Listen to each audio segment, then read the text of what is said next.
Your commute on I-35 still works most days. Loop 1604 still moves, and SH-130 still feels like a shortcut. Which is exactly why this moment is so easy to miss. More than 5 million people already live between Austin and San Antonio, spread across places like Round Rock, Georgetown, San Marcos, New Braunfels, Schertz, and Seguin, with thousands more arriving every week. Traffic volumes keep climbing, housing inventory tightens, and utility systems stretch. Yet it still feels manageable today. Honestly, that's the trap. Megacities don't announce themselves with skylines. They form quietly along highways, exits, and suburbs. And by the time it feels overwhelming, the real decisions are already behind us. Which leads to the question of how this growth is actually unfolding. What's actually being built right now? Here's the promise, and it matters more than you might think. This video shows exactly where Texas's next megacity is forming, why it's emerging between Austin and San Antonio instead of inside one city limit, and how forces already in motion are reshaping everyday life whether people are ready or not. I spent serious time digging into migration patterns, housing permits, transportation volumes, water planning, and employer expansion to separate what feels like hype from what's actually happening on the ground. You'll see how places like Georgetown, Round Rock, San Marcos, New Braunfels, Schertz, and Seguin are no longer growing independently, but slowly locking together along I-35, SH-130, Loop 1604, and FM corridors into one massive economic engine. Honestly, what surprised me most is how much of this is already decided. From warehouse and semiconductor investments to logistics hubs and residential build-outs that quietly assume millions more people are coming. You'll probably recognize the signs you've already noticed: longer commutes, tighter housing options, and job markets shifting in ways that feel sudden but aren't accidental. This isn't about predicting some distant future or chasing buzzwords. It's about understanding the real structure being built right now and what choices still exist before momentum takes over completely, which leads directly to the shift most people are missing entirely. The shift most people are missing. Growth isn't centered where you think.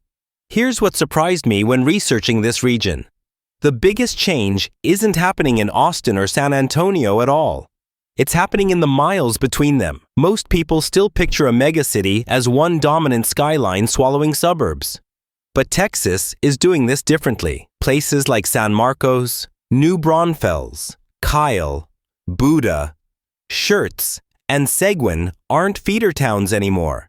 They're becoming load-bearing pieces of a single urban system. Warehouses, semiconductor suppliers, logistics parks, medical campuses, and master-planned communities are popping up near interchanges along I-35 and SH-130, not because they love the scenery, but because companies are designing for a future where this entire corridor functions as one labor market.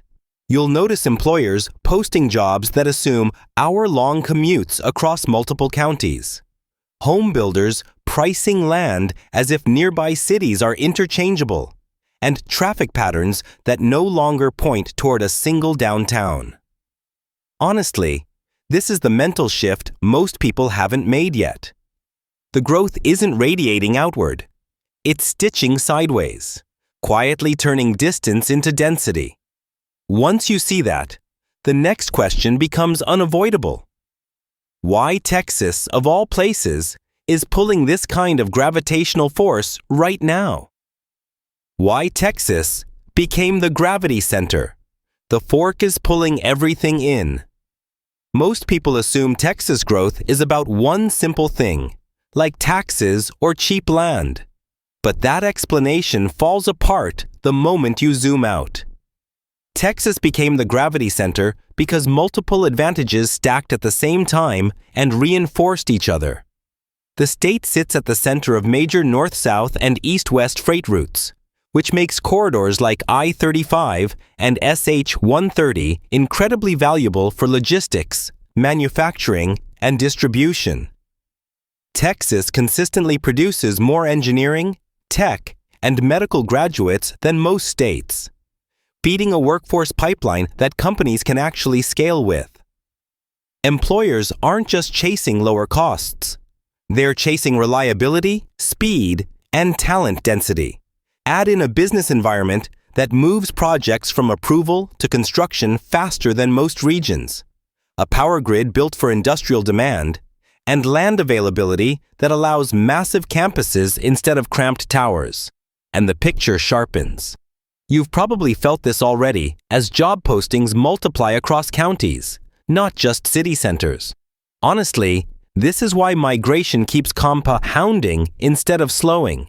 Because once momentum starts here, it feeds itself.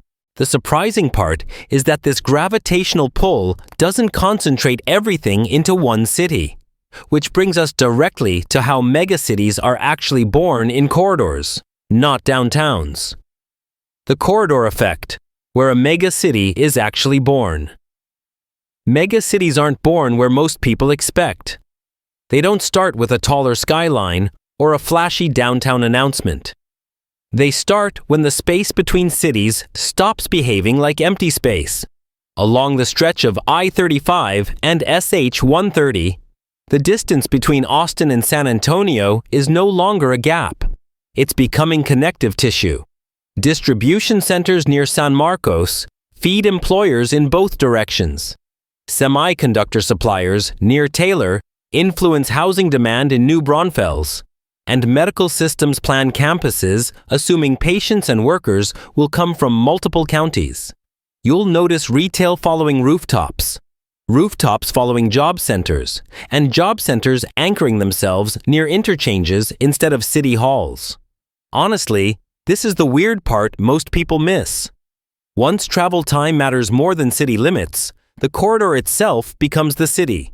Commutes start flowing sideways instead of inward. School districts expand. Utilities scale regionally, and what felt like separate towns begin operating as one shared economy. This is how density forms without density.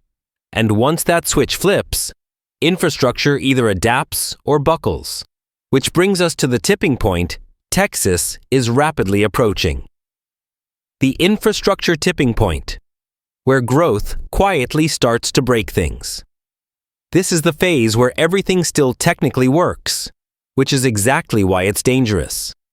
Infrastructure rarely collapses suddenly. It degrades while people adjust their expectations without realizing it. Along Interstate 35, congestion now stretches well beyond traditional rush hours as commuter, freight, and regional traffic overlap all day. State Highway 130 absorbs increasing truck volumes as companies reroute around gridlock, while Loop 1604 keeps expanding outward because travel patterns no longer point toward a single downtown, but move laterally across the region. Power demand rises quietly as data centers, advanced manufacturing facilities, and logistics hubs cluster near interchanges, pulling electricity at industrial scales that weren't part of original forecasts. Water systems feel a similar strain as rapid suburban expansion depends on conservation programs, aquifer management, and long-distance supply planning to keep pace. Honestly, this is where growth stops being abstract and starts colliding with physics. Roads take years to widen. Transmission lines take even longer. And utilities must design capacity for populations that effectively arrived yesterday. You'll notice the warning signs in subtle ways. One stalled vehicle causing miles of backups. Construction zones that never seem to end. Brief service disruptions that feel isolated but aren't. This is the tipping point where a megacity either synchronizes planning across the region or locks in decades of friction. And the pressure shows up fastest in the one place everyone feels immediately: housing. The housing domino. Why prices move before people notice. Housing is where the megacity becomes personal. because this is the first place growth stops being theoretical and starts hitting wallets. What looks like a shortage of homes is actually a timing problem multiplied across the corridor. Jobs expand first, especially around interchanges and industrial nodes, then renters arrive immediately. Buyers follow later, and construction lags behind both. In places like Georgetown, Kyle, New Braunfels, Schertz, and Seguin, permits increase, cranes appear, and subdivisions spread. Yet demand still outruns supply because the entire region is drawing from the same labor pool. You'll notice this when homes sell faster, even as new ones go up, when rents rise in towns that used to feel safely affordable, and when buyers start widening their search radius month by month. Honestly, this is the part locals worry about most, because once housing prices reset higher, they rarely come back down in meaningful ways. The weird part is that even aggressive building doesn't immediately fix it, because growth along a corridor behaves differently than growth in a single city. One bottleneck, whether it's zoning, labor shortages, materials, or infrastructure timing, ripples outward and pushes pressure onto the next town down the highway. That's the domino effect. And it explains why communities that never thought of themselves as hot markets suddenly feel competitive.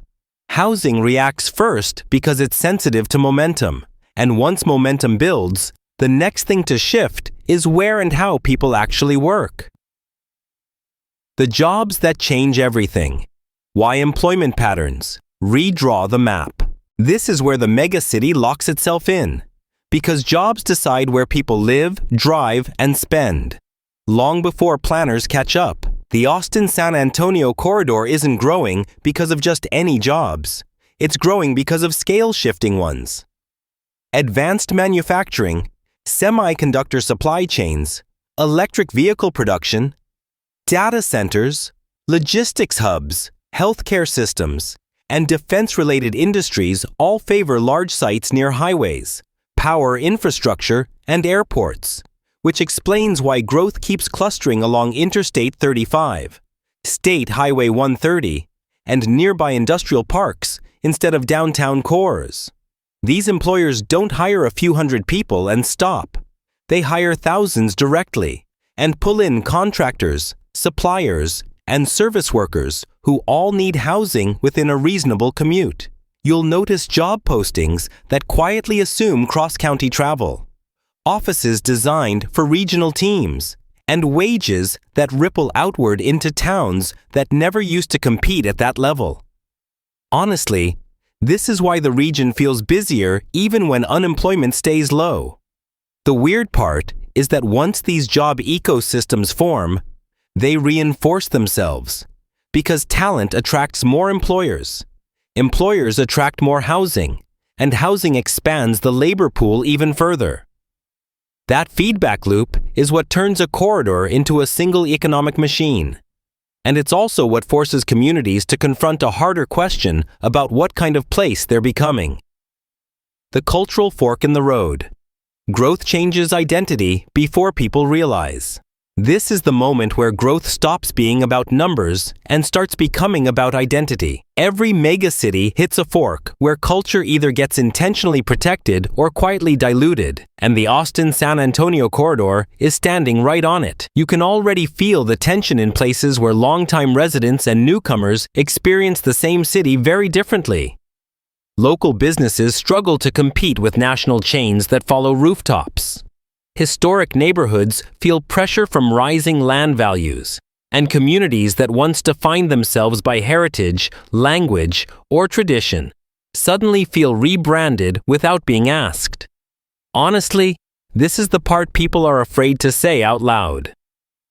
Growth doesn't automatically erase culture, but unmanaged growth almost always reshapes it.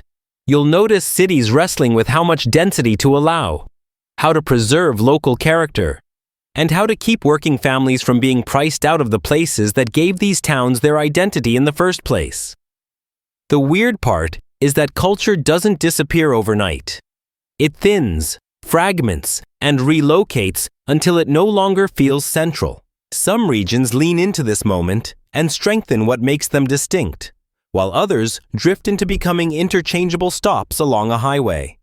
That choice isn't abstract, and it isn't symbolic, because once cultural anchors are lost, they rarely come back, which is why the next lesson matters so much when looking at what other megacities got wrong. The mistake. Other megacities made. What they ignored until it was too late. Here's the mistake that keeps repeating, and it's rarely obvious in the moment. Other megacities didn't fail because they grew too fast. They failed because they treated growth as a series of local problems instead of a regional system. Each city widened its own roads, approved its own housing, and protected its own budget, assuming neighboring cities would somehow absorb the overflow. You'll notice how this plays out elsewhere when commute times explode across county lines. Transit systems don't connect. Housing ends up far from jobs, and infrastructure projects lag years behind demand. Honestly, the most damaging assumption was thinking market forces alone would sort it out. They didn't.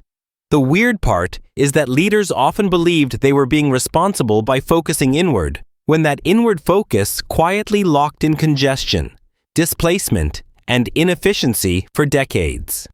Once development patterns harden, reversing them becomes incredibly expensive and politically painful. That's why the most successful regions eventually realize the same thing too late. Coordination matters more than speed. Texas still has a narrow window to avoid repeating that cycle, which brings us to the one factor that can actually change the outcome. The quiet power of regional coordination. Why working together changes everything. This is the lever most people underestimate, because it isn't flashy and it doesn't come with a skyline. Regional coordination quietly determines whether a mega city works or grinds people down. When transportation planning, water strategy, housing approvals, and workforce development align across city and county lines, growth stops fighting itself. You start seeing highways designed for how people actually travel, utilities scaled for real demand instead of political boundaries, and housing built closer to where jobs already exist. Honestly, this is the difference between a place that feels chaotic and one that feels intentional. You'll notice it when transit connects instead of dead-ending, when emergency services plan for population instead of jurisdiction, and when economic development stops poaching from neighboring cities and starts expanding the entire pie. The weird part is that coordination doesn't require more money first. It requires shared priorities and structures that wake up every morning thinking regionally instead of locally. Regions that figured this out early avoided decades of gridlock and displacement, while those that delayed locked in inefficiencies that still shape daily life today. Texas has enough momentum to choose which path it takes, and the next question is whether timing or funding matters more right now. Why timing matters more than money. The window that quietly closes. It's tempting to think the biggest obstacle is funding, but timing is what actually determines whether a mega city works or locks in problems for generations. Money can be raised later through bonds, fees, or private investment. But timing can't be recovered once land is built out and travel patterns are set. When highways, transit corridors, water systems, and utility easements are planned early, they're cheaper, faster, and far less disruptive. When those same decisions come after growth arrives, every project costs more, takes longer, and faces resistance from people already living there. Honestly, this is why so many regions feel permanently under construction. They didn't lack resources. They waited too long to align decisions. You'll notice this gap when projects take a decade instead of years, when right-of-way acquisition becomes a political fight, and when infrastructure chases growth instead of guiding it. The weird part is that early coordination often feels unnecessary because everything still works in the moment. That illusion disappears quickly once momentum builds. Texas is still early enough in this corridor's evolution to act before patterns harden. which is why the signals showing up right now matter more than most people realize. What the next few months signal, the early clues. Most people overlook. The next signals won't arrive as headlines announcing a megacity. They'll show up quietly in patterns that feel unrelated at first. You'll notice more large employers choosing sites near interchanges instead of downtown addresses. More housing proposals clustered just outside current growth boundaries, and more transportation projects framed as regional solutions rather than city fixes. Freight traffic will keep shifting to alternate routes. School districts will plan for enrollment increases that don't match past trends. And job postings will casually assume cross-county commutes as normal. Honestly, these signals are already visible if you know where to look. This is how momentum reveals itself before the public narrative catches up. The weird part is that none of this requires a sudden population spike. It only requires enough people arriving consistently to tip planning assumptions. Once those assumptions change, everything downstream follows, from where roads widen to where capital flows. These are the breadcrumbs that show whether the corridor is drifting or being shaped intentionally. Which brings us to the everyday changes people notice long before they understand what's causing them. The everyday changes people notice. First, when growth becomes impossible to ignore. This is where the megacity stops feeling abstract and starts showing up in daily routines. Commutes that used to feel predictable suddenly aren't, with backups appearing earlier on I-35, side roads filling up near FM corridors, and once quiet exits becoming congestion points. Grocery stores feel busier at odd hours, school pickup lines stretch longer, and finding a contractor or medical appointment takes more time than it used to. You'll notice familiar neighborhoods adding apartment buildings where open land sat not long ago, while small towns feel busier without ever looking crowded enough to explain it. Honestly, this is the phase where people say something feels off, even if they can't name why. The weird part is that none of these changes feel dramatic on their own. Each one is small enough to dismiss, but together they quietly reset expectations. People start leaving earlier for work, driving farther for housing, and budgeting differently without realizing they're adapting to a much larger system forming around them. Retail follows rooftops. Rooftops chase jobs. And suddenly, daily life operates on regional logic instead of local rhythm. This is when frustration creeps in, because it feels personal even though it's structural. And that's exactly why ignoring these signals carries a real cost if nothing changes next. The risk of doing nothing.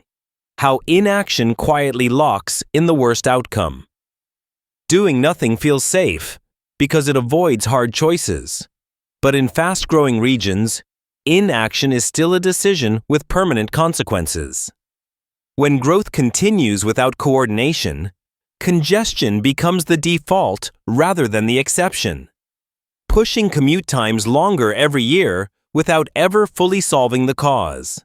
Housing prices rise unevenly, forcing workers farther from jobs, which feeds more traffic and strains families who spend more time and money just getting through the day.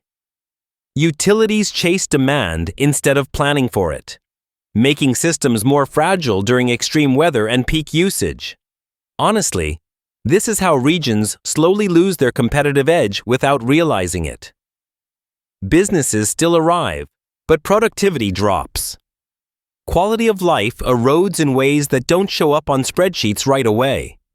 The weird part is that once these patterns are set, fixing them costs exponentially more and faces far more resistance than acting early ever would. Roads can't be easily widened once neighborhoods are built. Transit becomes harder to justify after sprawl locks in car dependence, and cultural displacement accelerates as affordability disappears. Doing nothing doesn't preserve the present. It guarantees a future shaped entirely by momentum, which is why the next opportunity Texas has is so rare it almost never comes twice. The opportunity. Most regions never get a rare moment before patterns lock in. Very few regions ever get this moment, where growth is inevitable, but outcomes are still flexible. Most megacities only realize what they're becoming after the structure is already set, when highways dictate life.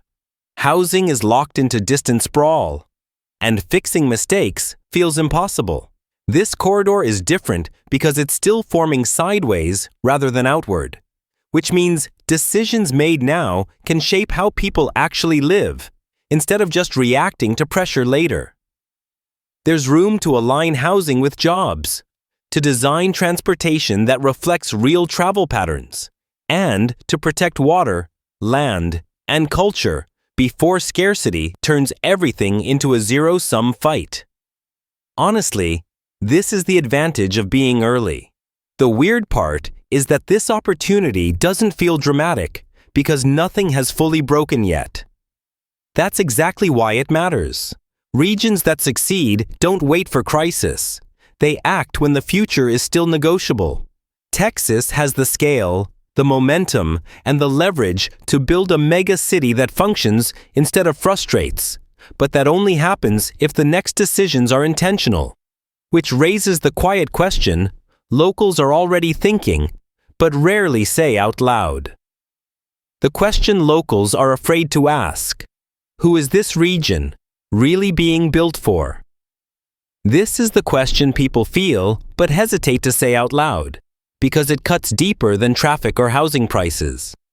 As growth accelerates, locals quietly wonder whether this megacity is being shaped for the people who already live here or for the ones still on the way.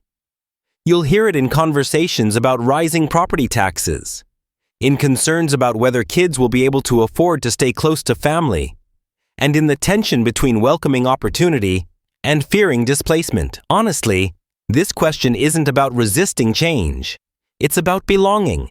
Longtime residents want to know if they're part of the future being planned or if they're expected to adapt endlessly while decisions happen above their heads. The weird part is that growth doesn't have intent on its own.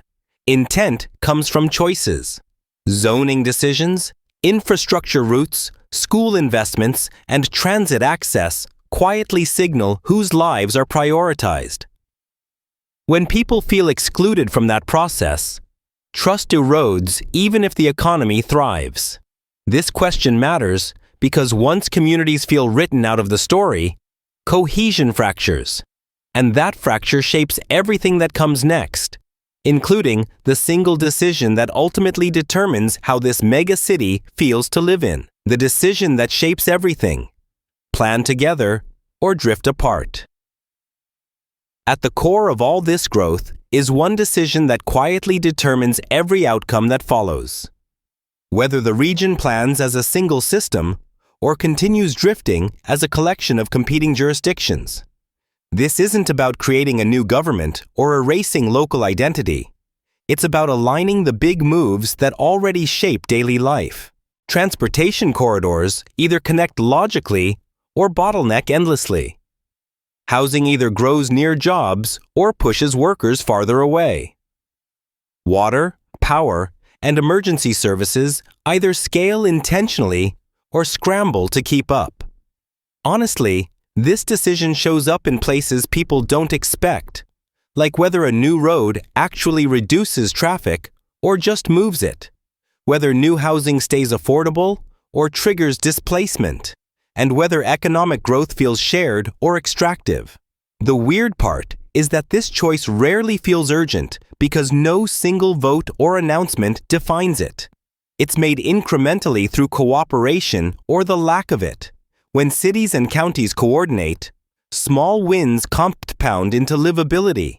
When they don't, inefficiencies harden into permanent friction. This is the moment where the future of Texas's next megacity is still being written. And the final question is what all of this means for you personally. What this means for you personally. How the megacity reaches your front door. This isn't abstract policy or distant planning. It shows up directly in your choices and trade-offs. Where you can afford to live, how long you spend commuting, which jobs feel reachable, and whether your community still feels like home are all being shaped by decisions unfolding right now. Renters feel it when lease renewals jump faster than paychecks. Homeowners feel it through rising taxes and changing neighborhoods. Workers feel it when job opportunities spread across counties and flexibility becomes a requirement instead of a perk. Parents feel it in school, crowding, and longer daily schedules. Honestly, even people who never plan to move are adjusting without realizing it. Leaving earlier, driving farther, budgeting differently, or redefining what convenience means. The weird part is that none of this feels dramatic enough to spark alarm. Yet together, it quietly rewires daily life. This megacity doesn't arrive with a ribbon cutting. It settles in through routines. Once you see how personal this really is, the ending stops feeling like a conclusion and starts feeling like a pause, right before something shifts. Before anyone realizes it's too late. This megacity won't announce itself with a skyline or a headline. It will be there the morning your commute changes again, the month your housing options shrink, and the day decisions made far away quietly shape your routine. By the time everyone agrees on what this region has become, the shape of it will already be locked in.